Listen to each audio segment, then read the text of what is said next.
Police సోదరులను నేను అడుగుతా ఉన్నా, మీరెందుకు దునుకులాడుతుండే? మీకేమక్కడ వచ్చింది? మీకొక్కటి చెప్తున్నా నేను, గ్యారంటీగా పోలీసు మిత్రులారా, ఇవాళ పోయి రాత్రి మీ డైరీలలో రాసుకోండి, మీ డైరీలలో రాసి పెట్టుకోండి.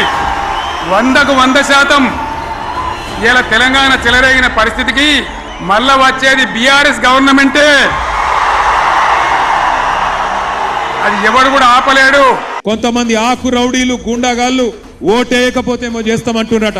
వాళ్ళకు నేను ఒక్కటే చెప్తున్నా, 14 తారీఖు తర్వాత మొత్తం తెలంగాణ రాష్ట్రంలో కొత్త తుఫాన్ వస్తుంది. టిఆర్ఎస్ ప్రభుత్వం తొందరలో 500 రోజుల్లో రాబోతున్నది.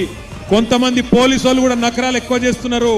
ఆ పోలీసు వాళ్ళకు కూడా నేను చెప్తున్నా, ఒక్కొక్కరిని పేరు పేరు రాసి పెట్టుకుంటాం. ఏ పోలీసోడు అయితే నకరాలు చేస్తుండో ఈ 2-3 రోజులు ఎక్కువ తక్కువ తోకలాడిస్తే తోక కట్ చేసే బాధ్యత నాది, ఖచ్చితంగా చూసుకుంటాం. ప్రభుత్వం వస్తుంది మళ్ళా కేసీఆర్ది 2 ఏళ్లల్లా. యాది పెట్టుకోండి, ఎవడెవడైతే ఎగిరి పడుతుండో పోలీసోడు ఆకు రౌడీలు యాది పెట్టుకోండి. రేవంత్ రెడ్డి కాదు, వాని తాత వాని అయ్య దిగొచ్చినా మిమ్మల్ని ఎవడు రక్షించలేడు.